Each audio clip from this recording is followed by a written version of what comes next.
According to the U.S. Senate this morning, the American taxpayers will have to pay the $30 billion cost of the J.P. Morgan Bear Stearns takeover.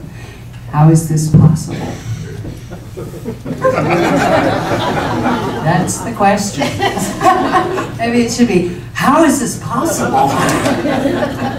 Well, more importantly than how is it possible, it's possible through our legislators, it's possible through the actions of those in the administration, it's possible through the actions of the Federal Reserve.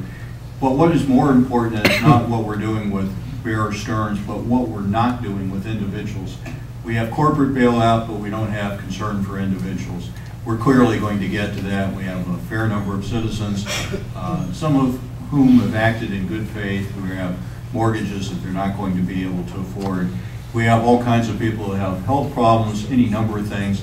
We need to be concerned about the people in this room, not the titans on Wall Street. Mr. Rasoul.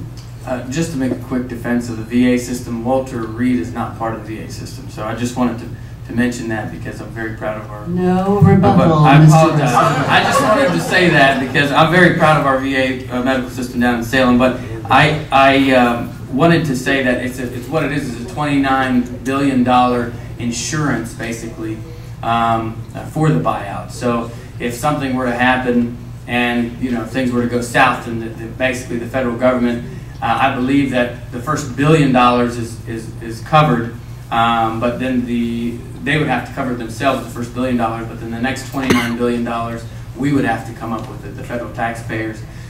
So we kind of gripe and moan about the housing crisis that we have, but when these big giants unfortunately start to fold, there's a bailout there.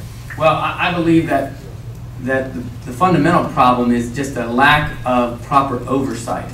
If we had proper oversight there to defend us in our time of need, then we wouldn't have some of the problems that we're having in the housing market. I just went through a refinance myself, and I thought that because of everything that's going on, that I read through all the documents, I knew exactly what I was getting myself into. I thought I knew my interest rate. Boy, I didn't know anything. They took me to town, they found all kinds of clauses, and by the end, I found myself signing a completely different agreement. I can only imagine what it's like for the millions of homeowners that went through these refinances and these initial purchases of homes, and they're left out to dry. Why? Because there isn't the proper oversight. There isn't that watchful eye making sure that the common middle-class American is not being taken advantage of. Thank you.